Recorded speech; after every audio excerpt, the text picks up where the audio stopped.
So you want to start with about 3.5 cups of warm water. This is about 110 degrees. And you're going to do 1 tablespoon of sugar in it. I don't use measuring spoons for this. I just use a heaping tablespoon. Stir back your spoon or another spoon, however you please.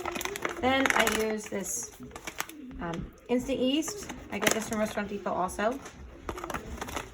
Same thing, you're going to do a tablespoon, heaping tablespoon. Put it in. Stir. Now, when you make your bread or your pizza dough, it's the same exact recipe. The only difference is that for the pizza dough, you put a little bit of oil in your water, and the bread, you don't. So while you wait for the yeast to bloom at the top, get your flour ready and all that fun stuff.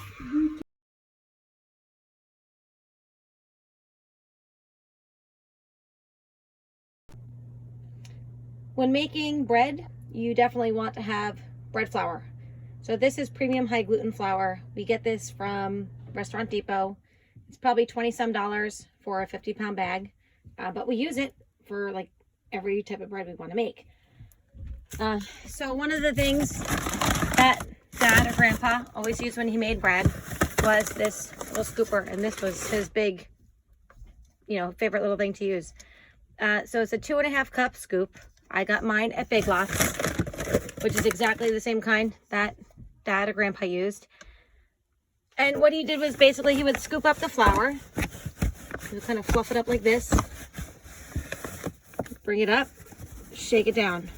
There's a little bit left there, see? And you're going to do that 3 times. Back the flour. Scoop it up.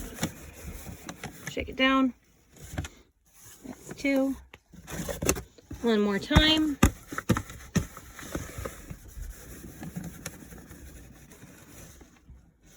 So he never really actually measured it. I think I measured it 1 time and it came out to close to 9 cups.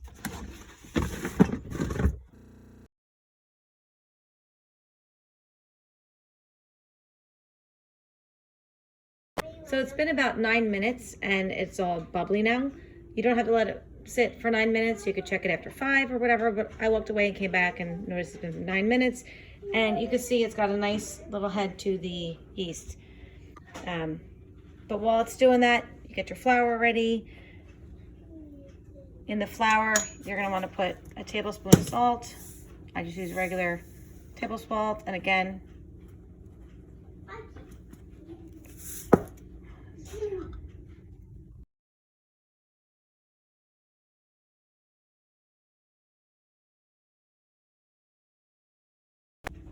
I just give it a little stir with a spoon to kind of mix it up to start.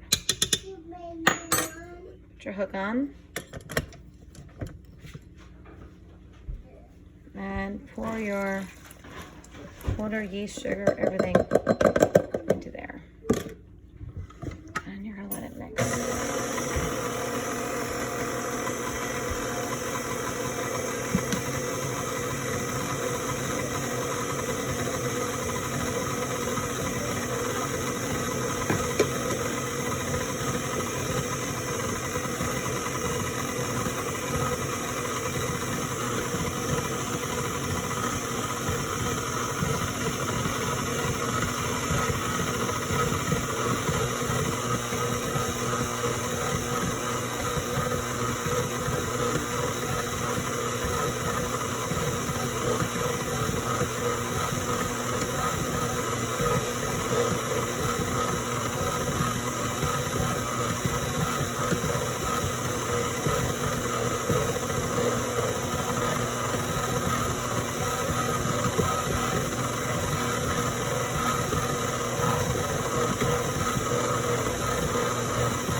Okay, so you want to let it mix about 2 minutes, and it'll pick up all the dough on the bottom and the sides, and nice soft dough ball. Now we're going to take that out and cover it up with a dish and let it sit for about an hour, and we will check back in an hour.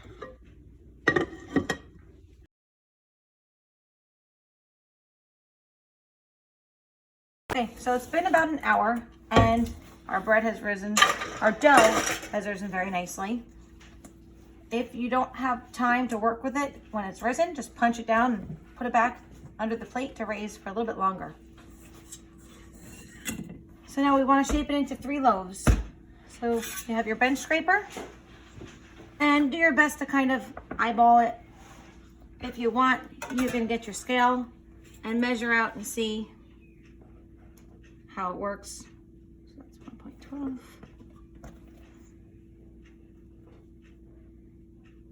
1.8. 1.3, so he's definitely bigger. So I usually just kind of eyeball it and take it from there. 1.9, 1.7, and 1.8. So they're fairly close to each other. One's 1.9, 1.7, 1.8. That's okay. So now you're gonna take your bread. Each one's gonna get a turn, and you're just kind of gonna tuck it in at the sides while you squeeze it, and you squeeze out those air bubbles, and you'll hear the bubbles popping as you go. Tuck it at the sides, and you can see underneath I'm tucking it in, tuck, tuck, squeezing it, almost like you're kneading it, but you're not kneading it. You're really just like squeezing out those bubbles and making it like that. So depending on how big you want your slices, if you want your slices smaller, you're obviously going to roll your bread longer. If you want your slices a little fatter, your loaf is going to be a little shorter like this. You're going to do the same for the other 2 loaves.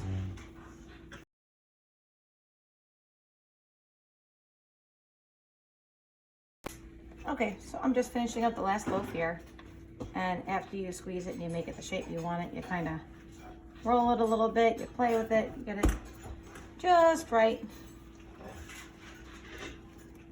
And I'm not sure the exact measurements of this, but they all are kind of pretty close in size. They are about 9 inches, give or take. And this will make a nice sized slice of bread. Before you put it on the pan, make sure you spray your pan, or you will stick to the pan. 3 loaves, you go on the same pan. And if you want to get fancy, you give a little slice, and that will look really pretty when it's baked. Then we're going to put this in the oven to raise for an hour. So now you put it in the oven with the oven off, and you're going to let it raise there. So these guys have been raising for probably an hour and a half or 2 hours because I was doing other things and didn't get to them. However, when you are ready to cook them, your oven should be at 430. And you can see the little slits in the top kind of came out. These are going in. And you're going to put your timer on for 15 minutes. It's going to be 15 minutes on the pan with the oven on, and 3 minutes off the pan with the oven off. At the end of the 15 minutes, you're going to shut your oven off.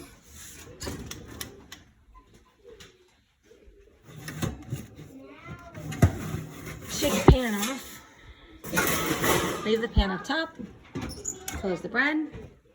And give it another maybe 3 to 5 minutes, depending on how dark your bread. All right, after its timer goes off, you're going to take the same pan,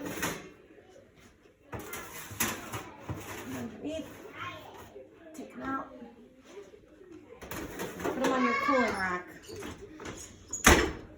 Pause it. Here's our cooling rack, and we're just going to let it sit there and cool until it's ready to cut.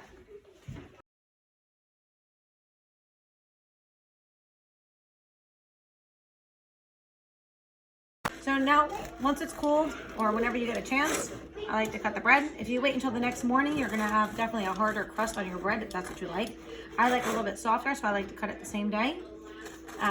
The best thing we found for cutting the bread is the bow knife. It has a nice serrated edge that's extremely sharp, so don't slice your fingers off. But if you cut them in nice, like 1/2-inch slices, or however thick you want them, it comes out really good. And then you can bag it and freeze it and take it out whenever you want it. Freezes really well also. And that's it.